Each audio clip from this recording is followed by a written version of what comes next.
It's number 400 on the list. You know, they made the Talladegas consecutively. They all have consecutive VIN numbers, 750 of them in a row. And this is number 400. I've never registered it. It's not part of the registry, but you can get in the registry and see which car it is.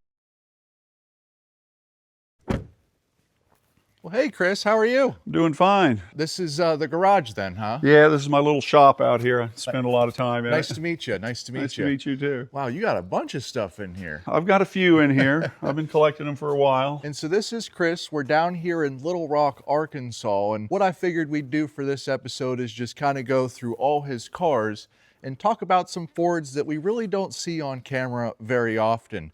Before we get into the garage, do you mind if we talk about this truck right here? Sure. This is a 74. It's a Super Camper Special.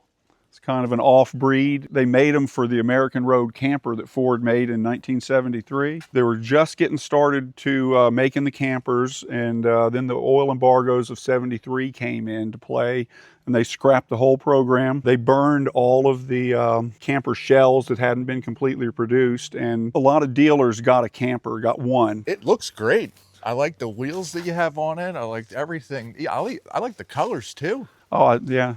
Yeah, the colors kind of drew me to it. What is this piece right here? Is that something? Well, this is where the spare tire goes. Oh, that's where the spare tire. Because what they did, okay. in order to handle the weight of the 3,000-pound camper, they moved the back axle about 8 inches. So it's a little different setup than any Ford pickup in the era. And since the camper was going to be in the bed, they needed a place for the spare tire. Man, this is a nice truck. It's in pretty good shape. And I forgot to ask you, are some of the cars that you have for sale, Chris, at all? I have 3 or 4 that I would sell. Okay. Sure. Well, just let us know whenever we get to one of those cars. But what car should we start inside here first with? Well, the first one in the door is a 69 Cobra. It's a survivor car. I've had it a couple of years. I picked it up out of Oklahoma. It's in fairly good shape. And this car looks pretty original. It is a completely original.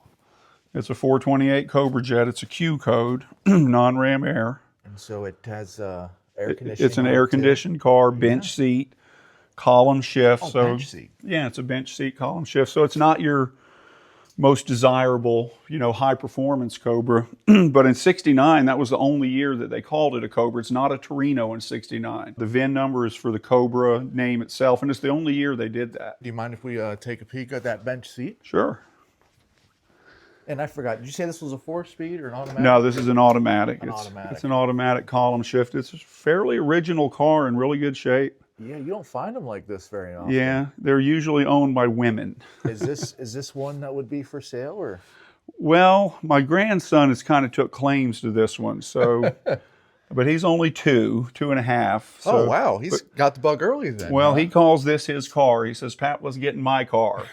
He'll jump in here and he'll make me sit on the other side. I guess those would have been the original caps on there too? Yes, and wheels, and it's really kind of unique to have those. A lot of people got rid of that. You don't see them. Yeah, because they come color-coded with the car, with the poverty caps. There's the 428 badge right there. And Right. And see, the R code didn't get this badge because the R code had a badge on the hood scoop.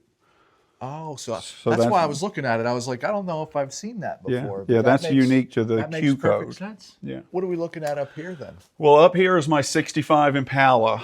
I bought this in the late 90s. It's a non-SS. It was a 45,000 mile car, and it was a white car with a red interior, with a perfect interior, and it was pretty original. It needed a little bit of metal work, and I decided to paint it black because it was my first paint job, and you might as well go for something hard. But the paint job was still, holding up real well, and I'm fairly proud of it. What Cougar is this? This is a GTE, a 68 GTE. A GTE? Yes. I've heard of those before. They're pretty special. Am I right on that? They are special. They made about 350. I'm not going to say the exact number, but it's in the 350s. They made the XR7 and they made the standard Cougar. And they should have a specific badge, right? Yes, it does. And what can you tell us about the GTE? What does it stand for, or what? Well, it's kind of up in the air on what it stands for. Some people, say it stands for Edsel, and some people say it stands for Eliminator. Probably just have to buy the book on it to get the more prominent opinions, but they're all opinions on what it stands for. And it also, I'm pretty sure, has a GTE badge on the dash. It does not. Oh, it does not. Yeah, Okay. that's the only badging is on each fender. This is a standard Cougar, a non-XR7. They only made 101 of these. What makes a GTE special then? What would be the, I see it says 7-liter on there, right? Well, it was a 7-liter, and what they did is they put the 427 in it. It was the last car that Ford put a 427 in from the factory. What they did, they took the remaining service blocks that they used to service all the 427s they had made throughout their history, and they put them into the GTE to use up the stock. Do you mind if we open the hood and kind of take a look at that? Yeah, we will. What's unique to these cars is that they put this trim line down the side, and no matter what color car you bought, you got a gray bottom. Oh, and it goes over the wheel well and everything. Right, front and back, it goes over the wheel well. How hard is it to find this trim? Well, it used to be extremely hard to find it until they started reproducing it, but they do reproduce it now. Is this a one-off hood scoop for the GTEs as well? Well, this is the hood scoop that came with the 427 engines. It's non-functional.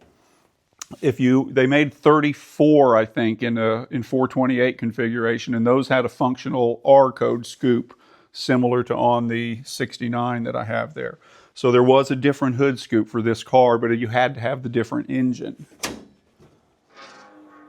Oh yeah. So this is the 427. The Thermactor wasn't on it when I bought it, but I tried to bring it back to original and put the Thermactor on, and found what I think is a correct breather cap and put it on. Yeah, I'd say it looks pretty nice. Yeah, it's this car was repainted in the 80s up in Pennsylvania. This car kind of went through several hands up in the Beaver Springs area in Pennsylvania. Bob McCardle, who was Beaver Bob, he was the owner of the drag strip there. He owned it at one time. And for going through 8 owners before me, it's really in good shape because the interior is all original except for the bucket seat covers. Was this the original color then, blue? It is Nordic blue, correct. Nordic blue. Okay. And also unique to the GTE is this center bar on the headlight trim. Oh yeah, that's a really, really cool car. I don't think that I've ever seen one of these in person. There's a few more on the road these days. When I bought this one, the scuttlebutt on the street was there was only 25 on the road. We're probably up to 40 or 50 on the road now, and of course, more come out of the woodwork. Yeah. But it was a low production. It was 350 something. Is there a way to tell that it is a GT? Like, let's say we find one of these in a junkyard, or we find a Cougar in a junkyard, right? Does this have a code on it, or does this have anything on like the door tag, or is there any way to tell that it was a GTE originally? Sure. If, let's say, the fenders are missing and that's gone, would it have been just the trim down the side? Is that kind of how you'd tell? Yeah, well, we'd be able to tell from the trim on the quarters. If they were still there, you'd see the holes for the quarters, and the door tag on the 427 cars, you'd have a W for the engine code. Do you mind if we take a look at that? Yeah, no problem. I don't think I've ever seen a W code. Yeah, there's also the W code on the VIN and underneath the fender right here. If you were to pull this fender back, there's another VIN right up under there. So basically like a Mustang, right? Yeah, exactly like a Mustang. The Cougars went down the same line as the Mustang. So they're really, brother, sister. Yeah, W code. That is really neat. Yeah, this is a nice car. It's in fairly good shape, like I said, for going through all the owners. So, I think the people that, drove it during its lifetime knew it was something special and took good care of it. What's the car above it here? Above it here, this is a 64 R code. It's a 427 dual 4-barrel, 4-speed car. This was the only one. Dave Walters used to run the registry. He's out of Pennsylvania. Yeah. And he used to run the registry, and this was in his registry is the only 64 R code that had a special paint code. And you can see the color that it was in the trim, in the door jambs there. There was one of these on Marketplace the other day for like 12 grand up in PA, and I missed it. But I've always loved R code Galaxies. They're just a really, really cool car. Now, do you have the engine for this? I do. I have the engine for this. I've got the original engine, the original transmission, the full, complete interior is in a storage unit. And this is a car I'd sell. Oh, you would? Oh, yeah. This one would be for sale. What would the ballpark figure be on something like that? I'd have to get $25,000 for this car with the original engine and transmission, which are operable. You know, they run out in the car out back. There's very little rust on it. Can you show me maybe the worst part on it? That Sure. way they have an idea. I'm going to try and get a view from underneath. Yeah, the worst rust on it is, you can see right here, there's a little bit in this seam. The back seat has a vertical metal plate that runs there, and that's a common place for it to rust. And then also right up here, actually, it's more solid than what I thought. Oh, it's very solid. It's just a little bit of floor pan issues. You can stick your camera right up under here, and you can see the rust in that one front floor pan. Oh, that's not bad at all. It's not bad. It's just a nice small weekend and patch. a couple beers, and that'd be taken care of pretty easy. They usually rust out in the rockers right here. This whole rocker usually rusts out. It's only got a little hole. It probably needs a little bit of work right down here, but it's still solid. That's where the water, I guess, comes from the window down and sits in. They usually rust out right back here also because the wheel well doesn't drop down far enough, and the rocks on the dirt roads used to beat the heck out of those back quarters. But this one's in fairly good shape because it was off the road for a long time. It came out of St. Louis area. Someone in the past put in a rear trunk panel. They replaced, you can see the seam, the filler that they put in the seams. Yeah, they didn't do a terrible job. They didn't do a terrible job, but I think they overlapped it and didn't butt weld it. So it's had a little bit of work, but for the car that it is, it's really solid. And so $25,000 and they can take it home then, huh? $25,000, they can take it home. The interior is almost perfect. The seats, the door panels. And like I said, I've got them in a storage unit on the other side of town. The guy that I bought it from was doing body work. You can see that the doors have been prepped for paint. So the hood and the fenders have also been prepped for paint. It's just, something I bought in pieces. There's a ton of NOS parts that come with it. Everything that I got with the car would go with the car. But like I said, I'd have to pull the engine. I'm going to do some rotating engines here soon. We'll talk about it more as we get to other cars. Well, cool. Speaking of some other cars, we just talked about this Cougar right here. What can we learn about this Cougar right behind us? Well, this Cougar is a 69 428 Cobra jet with a 4-speed. They only made 139 of them. And so this is not an Eliminator? No, this came out before the Eliminator package came out. This car here was built in August of '68, and it's actually the first of the 139 of this model car that came out. And did it originally have the scoop then? Yeah, it's an R code, and it came with ram air setup. The hood scoop is supposed to be yellow. Okay. Oh, it's supposed to be yellow. It's supposed to be the color of the car, and it's a black vinyl top car originally, but I just like the two tones. So I went ahead and painted the top black instead of putting the vinyl top on it because, you can always put vinyl over it if you wanted to.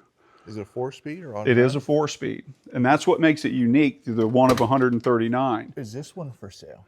No, this is a really hard restoration that I went through. It needed a lot of metal work.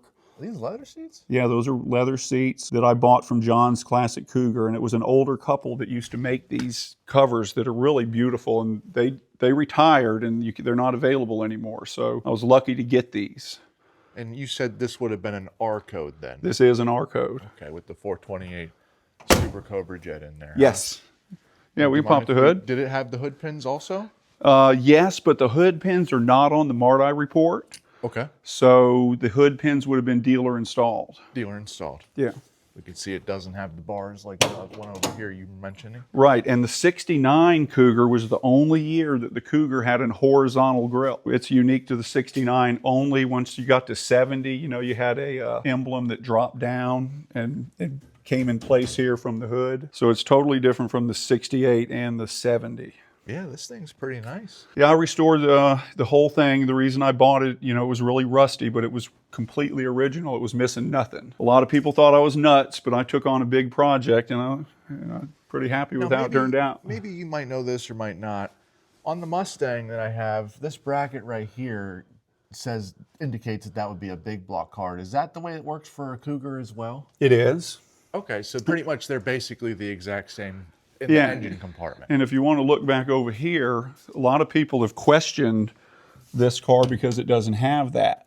But if you look, there's no holes for it, so there never was one on this car. So you can find big block cars that don't have that. Oh, okay. And this one never had it, or you'd have holes in there where the screws went in. So I just thought we'd jump back since you asked about that. Yeah, that's pretty unique.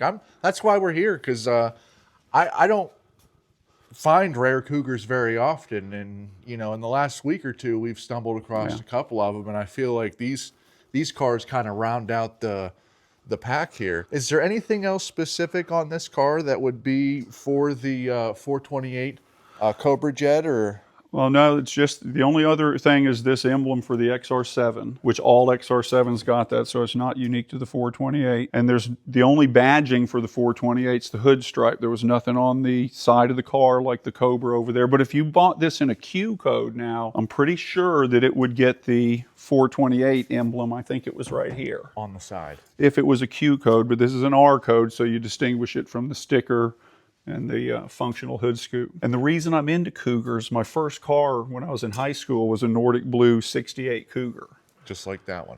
Well, it wasn't a GTE, it was a 302 car, but it was a two-tone. It was a white painted top, and that's kind of like why I like the two-tones. So you've been into Cougars since you were young then? Yeah, since I was a kid. It was my first car. I paid $225 for it, and drove it for a few years. Well, talk to me about this red car on the lift over here. This is a Galaxie?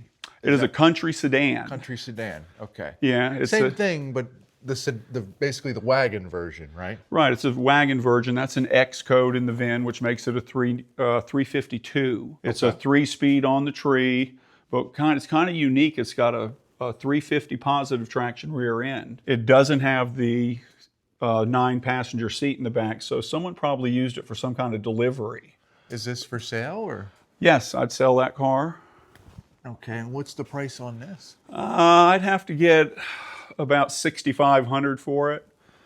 It runs, everything works.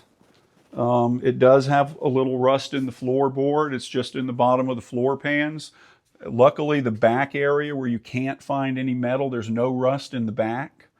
It's all perfectly solid. It has rust in the floorboards at the very bottom where you put your feet because it sat for a long time outside and water leaked in. You might notice up top I have a brand new floor pan to go in it. Yeah, it doesn't really look that bad. I mean, yeah, it has some rust here and there, but I mean, it's all here, all the parts and the pieces, because I'm pretty sure they probably don't make a lot of stuff for this car. No, they don't make much. You can just about only find the floor pan, which was kind of tough to find, but I think I got the right one. What's under the blue tarp here?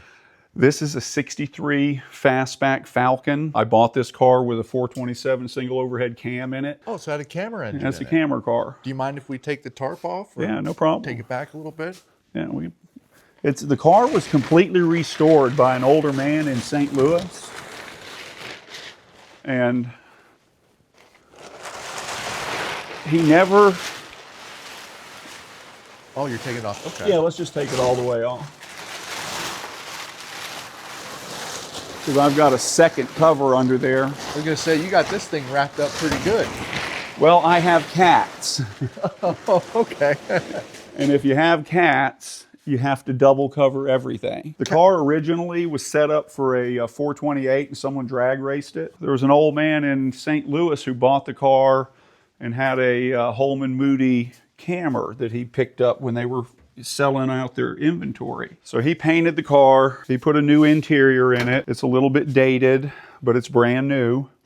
He never did completely finish the car. He never drove the car. Once he finished it, it sat in his shop from 98 until I bought it a couple of years ago. And so everything's been shaved down on the engine compartment to put a camera inside here. Right, yeah? And I've got the headers for the transmission. It had an automatic in it. The headers and all the parts are back here, the radiator ready to go back in as soon as I get the camera back. The camera's at George Kuhn's place over in Kentucky, and he should be done with it shortly. Yeah, no, cameras, that's one of the biggest engines of all time. Yeah, I'll share a picture of it with you later with the engine in it. So this one's probably not for sale. It's just I'm going to sell it when I get the you are? engine back. When you get the engine back. Yeah. Okay. Yeah, you know, it's just something that, you know, I've got too many cars, too many projects, and Yeah, she's ready for a big heart for sure. yeah, I gave $79,000 for this car with the camera in it, and I'll probably have 10 grand in the camera. The camera was brand new. It was so new, it still had the crosshatch and all the cylinders that weren't damaged. All the date parts were still inside it. They used the original cams and bearings. So it's a really unique all iron camera that's going to go back in it. And I'll sell it for what I got out of it. You know, I paid $79,000 for it. I'm probably going to put $10,000 in the engine. So we're looking at around 89 grand for it. But they only made what, like 500 cameras back then? Yeah. What I remember. Yeah, there wasn't.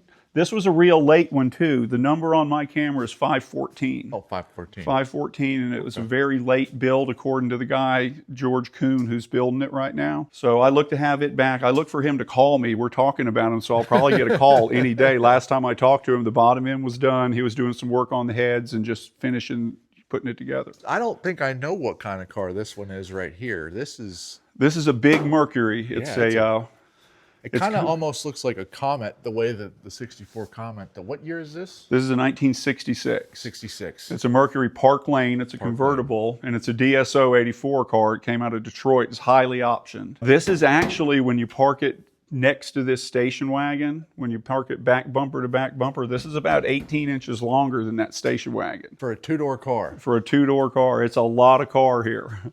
I've completely redone it. Everything mechanical is 100% rebuilt. So you're working on the brakes down here? It's all done. The engine's done. I need to put I got a little metal work in that back corner. You can see that I've got the back quarter cut out of it. Now, Chris, do you do your metal work yourself? Or yeah, I do everything myself. You do everything yourself? Yeah. I respect that. That's cool. I don't plan on painting this car. It's original paint, and it'll buff out fairly nice. What I'm having a problem with, I can't find this inner quarter drop off, and if I can find one, then I can put this back together because I have the quarter panel to patch it. Now, do you think you'd have to find a whole nother car for that, or do you No, think I have the quarter laying right up under there. Oh, okay. I'm going to have to find another car just to get this piece. Just to get that piece right there. Yeah, and I found a few, but they're like $3,500, and it's a lot, and they're too nice of cars to cut up for that piece. So I've kind of put this on hold until I find that here. Forgive me, please don't take this the wrong way, but what is the desire for a 66 Park Lane convertible? I just like Mercuries. You just like Mercuries? Yeah. Okay. Yeah, I like Mercuries, and it's an original car. The interior was perfect. You can see the door panels are perfect. The dash is real nice. It's loaded with every option. Power trunk lock, power windows, power seats, cruise control. You couldn't buy an 8-track in it, but the dealer put 8 tracks in them. It's an 8-track car. And it was just in such good shape. Yeah, she was loaded. It was only $6,000, so I brought it home. It's built on the Marauder platform. Okay. So, but the Park Lane was the top of the line. Talk to me a little bit about this car right here. Is this a 70 Torino? It's a 70 Torino Cobra, yes. This is a 429 J code. It's a Super Cobra Jet 430 drag pack car. So it's a J code. Yeah, this was the top of the line when it comes to power. I always liked the look of these. I like it too. You don't really see them get a lot of love out there. Yeah. But every time I ever see one at like a show or something like that, you have to stare at it. I mean, it's a pretty menacing looking car, if you ask me. Yeah, it really kind of grabbed me, I've got several of the 69 Cobras, and they're just not as good looking as the 70 Cobra. And I see this one has a shaker hood too. Right, that was part of the Cobra package. You got the shaker hood, you got the hood pins. The blacked out treatment. The blacked out hood was part of the package. And then this one has a bench seat. You could get this in a GT. There are several different variations, and this is a very original car. Again, it's a bench seat. It's a column shift automatic. It has no power steer, no power brakes, but it's a 430 drag pack car, so it was meant for business. I see you got the Marty report back here. Do you mind if we take a look at that at all? Yeah, no problem. They all get the slats, or was that? This car didn't come originally with the slats because it's not on the Marty report, but okay. sometime, this is an original slat. You can tell it's not a reproduction, and one of the previous owners, decided to add it, which, I really like. Yep, 429 Cobra jet engine right there with the drag pack. Whoever bought this car originally bought it to race, Oh, it was over in Baltimore. Yeah, I've got some original pictures of this car. At one point, it was in Pennsylvania. I bought it from a guy named Mark Amon out of northeastern Florida. And this was his baby for 26 years, and he took really good care of it. And I'm glad. Was it repainted? It was painted a long time ago. It's not a great paint job. It could probably use sanded down and buffed, but hey, it looks like it's good enough. Looks like you could just drive it, right? That's what I like. This I bought this because I want to drive it. Oh, yeah. So this is an original engine car. Pretty sure that the snorkel here is not correct. You notice it doesn't come out far enough and drop down onto the cover on the manifold. But Mark just wanted it to look, more original, and he found that and put it on. So I have a few things I can look for to get it back to original. The Mustang that I'm doing, when you open the hood, that's exactly what I want it to look like. Yeah. The color, the engine, everything. It looks right. Yeah, the engine's been, they went through the engine. It seems to have a little bit of smoke. I don't know if it's valve guides or what, but it's a fairly new engine in it. Maybe you can answer this for me. I'm not seeing any sort of like numbers down the side. Where would we go to find out? I know it probably has a door sticker on it, but does this have any VINs stamped on the engine bay or anything like that? I'm not as well versed in the Torino, so I'm not sure if it has anything Would just be up here then. under the fenders or not, but it's definitely got the VIN tag, on the dash, and it's definitely got the door. I just don't see them very often. I just don't know. And see, they didn't have the metal plate anymore. They went to a sticker in 1970. It's very, very seldom does the sticker actually make it through the years. Yeah. And I know that Marty offers the stickers, and that's originally what it would have looked like right there. Exactly. And that's cool that, Fords, you can kind of have record of everything. Yeah. Maybe at one point in my life I might get into one of these. That's a good looking car, dude. I actually sold my 70 Chevelle to buy this. Really? Yeah. It's kind of the same thing. It is, but I just like the looks. Well, I'm into Fords, I started out with Chevrolets. My dad was a Chevrolet guy, but when I was a kid, I drove a Cougar, and I just kind of morphed completely into Fords. I like them all. And was this part of the drag pack option right here? The little cooler right here, the oil cooler? That was your oil cooler that came. They offered the 391 rear axle and the 430 rear axle, and either of those jumped you up to the oil cooler and the Le Mans rods, a whole different rotating system in the engine, different from the standard Cobra jet. Let's take a look at this bike here, because the only reason I want you to look at this bike. Well, I see it looks like a 396 in there. That's got a 427 Chevrolet on it. It's got rectangular ports heads. I found that engine that came with my '69 Chevelle when I bought it back in the late '90s. But my little brother, who passed away in 2020, he built this bike, and it's gold, and it matches his 427 Stingray that's outside. Have you ever ridden this? I haven't. It sat for a few years after he passed away. And my little brother, he was a smaller guy than me, and he could handle it no problem. It's a beast of a bike. It probably weighs 1,200 pounds. So anyways, I just wanted to point that out because it does go with another car outside. So this is another camper special here. This is a 73, which I went to Arizona and picked it up. And this is a parts camper that's on it, really, that I went to Florida and picked up for $1,000.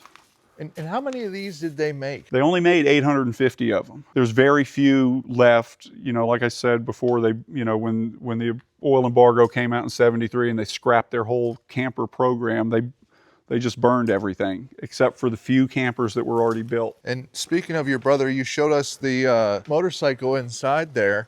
And you mentioned something that this maybe was his car, or? Yeah, this was his Corvette.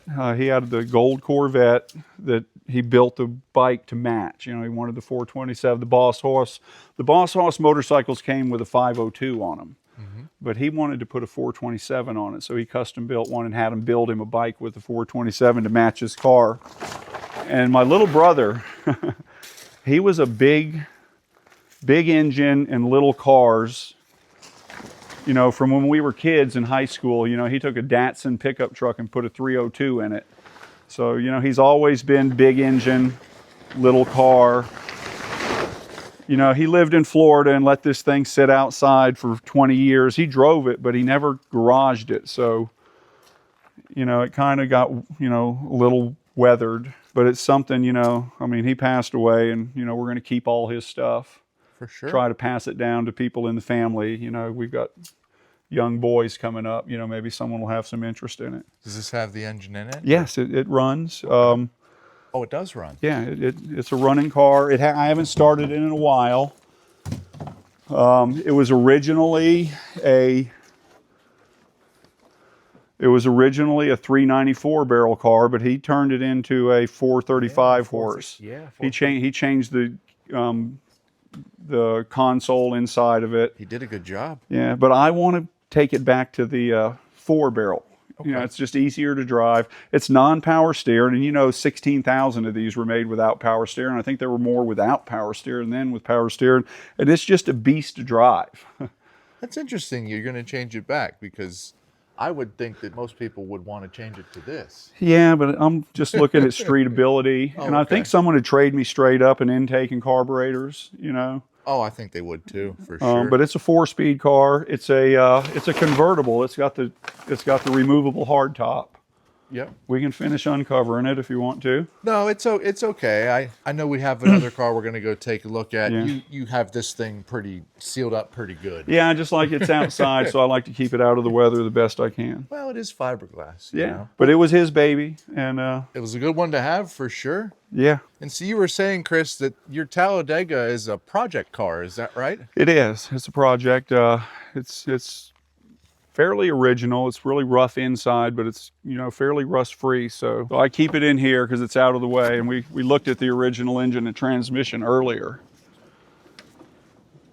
Oh man, look at this thing. It's a presidential blue. It's number 400 on the list. You know, they made the Talladegas consecutively. They all have consecutive VIN numbers, 750 of them in a row. And this is number 400. I've never registered it. It's not part of the registry, but you can get in the registry and see which car it is. Is there anything on the back end here that would kind of be different for a Talladega? Well, the Talladega got the Yeah, I guess the Fox cap there. You know, it's not the gas cap, because I'm pretty sure the gas cap's right here. But you got the T on here. This Cobra does not belong on here. I was going to say that. That's why I was asking. Yeah, that doesn't belong there. Someone decided to put it on it. It also gets, you know, it had a white stripe across the top of the car. And then right on top of the doors, right here above the handle, there's a big T badge that goes on each side. Now, these were meant for the super speedways, or basically in NASCAR, is that right? And they were pretty successful, from my understanding. They were successful. They competed with the Superbirds and the and whatever they called the Plymouth. But the Talladega actually won 29 races, where the Superbirds only won about 10 races. So these things dominated the racetrack in 1969. And Richard Petty drove these, right? Richard Petty left Mopar in 69 to run a Talladega, and he won 10 races that year. Yeah. So he was very successful. And what they did is, you know, normally this grill is recessed about 3 inches back. Mm-hmm. So they added, you can see right here where the weld was, they added like 8 inches to the front fender. I was going to say, do you mind if we open this too? Yeah. Because it's pretty crudely done, from my understanding. Yeah, it is fairly crudely done. You know, there's a lot of unique panels in here. All these panels were added, you know, for the 8-inch extension of the front. Yeah, you can kind of see it right here on this one too. Yeah.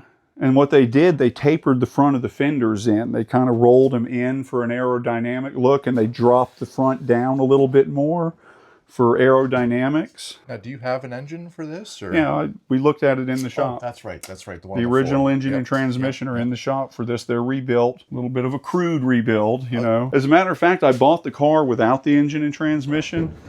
And about a month later, Fred found the engine and transmission, so he called me up and I went and picked him up. But the other thing they did, they brought the grill out, and then they modified a rear bumper. If you notice, this is a rear bumper that they put on the front of the car. They split it. You can see the weld right here.